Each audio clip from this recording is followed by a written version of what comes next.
Summer's hottest monster, RX 93.1. We just played Houseboy for you here on the Morning Rush with Chico, Hazel, and Marky. We are live on TikTok with visuals. Come check us out at RX931 for us on TikTok. Saying hello to everybody locked in. And especially if you're tuned in with, I don't know, your brother or sister. Because guess what? Today, guys, is National Siblings Day. Yes, it is. So happy National Siblings Day. Happy National Siblings Day. To my ate, my kuya. Wow. Okay, nice to know. Yeah, and it's great because it's one of those days that you celebrate not just the siblings you have with you here in the Philippines, but the ones who are in different countries. That's true. Oh, yes. Ones who are abroad. I know your brothers in My Canada. brothers in Canada. We always talk about our siblings on the show. We do. Diba? Magkakaiba tayo. Kami ni Chico, we're both the youngest. Si Marky, I'm the oldest. panganay. Yeah. Mm-hmm. That's true. At saka alam mo yung like ang journey usually ng siblings. Ano yan? Like parang roller coaster. Yeah. You know, like some siblings parang bestie mo for life. Yung iba parang katunggali mo. Like Your kayo lagi rival. Kayo lagi yung nag-aaway ng bata kayo. Pero there's always like a coming together. Yung minsan, I specifically know of friends of mine, meron sila laging parang pet peeve na kapatid. Pero in the end, sila din yung parang naging bestie nila when they became adults. You know, it's Kasi all nga mahaba yung journey nyo together. history diba? Siyempre. Tsaka it's all love.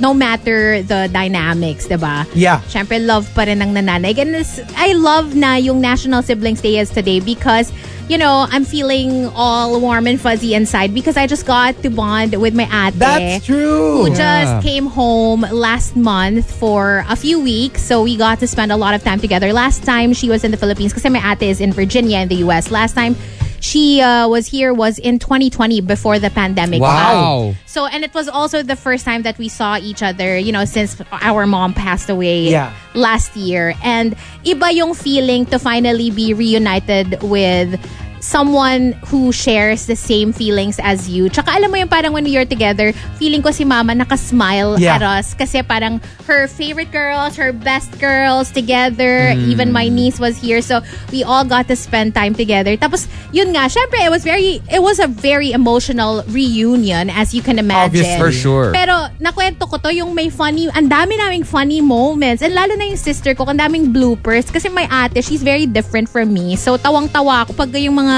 parang yun nga, yung nag-dress pa siya. We were gonna go to power plant. Nakalimutan namin na dadaan pala kami sa house to pick up some like mga mementos and stuff. Yeah. So may dala siyang dalawang malaking bag full of like mga random stuff. May VHS tapes, may mga clothes na kinuha nung pamangkin ko.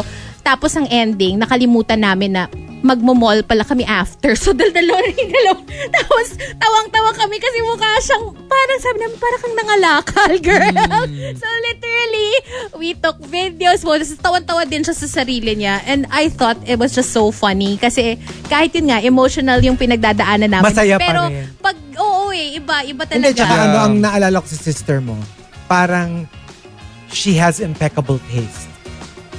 Grabe yung taste level ng sister mo. I would say even more than you. Wow. Excuse Yeah, me? the first thing she said when she entered the booth was, ang gwapo pala ni Chico.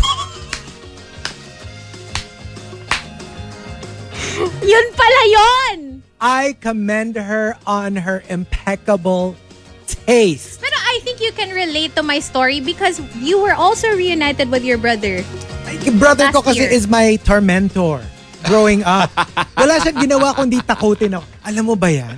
Like literally, he would climb up onto the roof. Pag nakita niyang pumasok ako sa banyo, yung kasagsagan ng pagkakaupo ko, he will go up onto the roof. Kasi yung banyo is next to the window.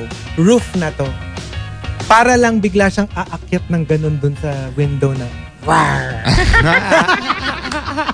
Or he would stay, I don't know how many hours inside kasi we used to have the same room.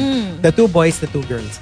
Maghihintay siya doon, just putting his hand on the light switch. I don't know how long he would stay there. My gosh. Kasi takot ako sa dilim. So, ang style ko agad, and he knows this, bubuksan ko yung door, tapos kakapain ko lang yung light switch. Tapos bubuksan ko. Pag may ilaw na, tsaka ako papasok.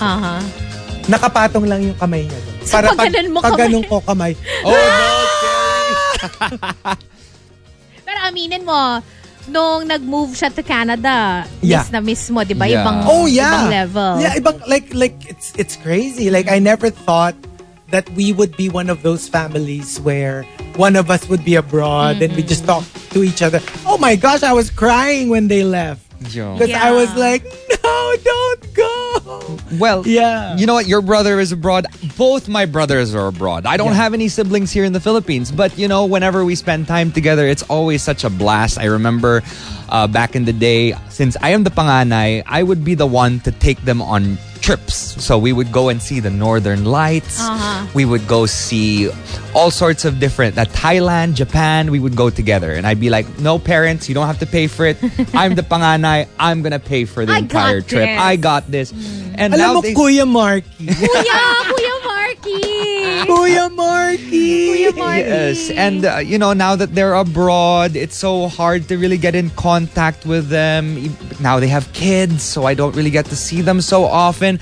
But buti na lang, there's video calls to speak to That's them true. and to have conversations with them. Kasi dati, di ba, what would you have? Like a telephone to call them up with, and you won't Liham. get to see them. Liham, Morse code, di ba? Ibon nagdadala ng message. That's true. Para ano ba, speaking of siblings, so make sure you greet your siblings today. Oh, Happy National Siblings Happy National Day. Siblings Mag-I love you na Day. kayo. And speaking of siblings, meron din ako nakita na digital ad, yung sa Converge SME. Yes! Did you see that? Yung Yes. parang ano siya, parang nakaka-intrigue siya ha? Kasi basically, ano siya parang magkapatid sila na for whatever reason nagkahiwalay sila. And because of like some business solutions na parang basta like the brother inadvertently na parang na hire niya yung business nung sister niya. Tapos parang basta you have to see it you have to see it for yourself. Para kasi siyang short film. Para siyang short Na film. series. Oo. So, you guys will have to check it out for yourself.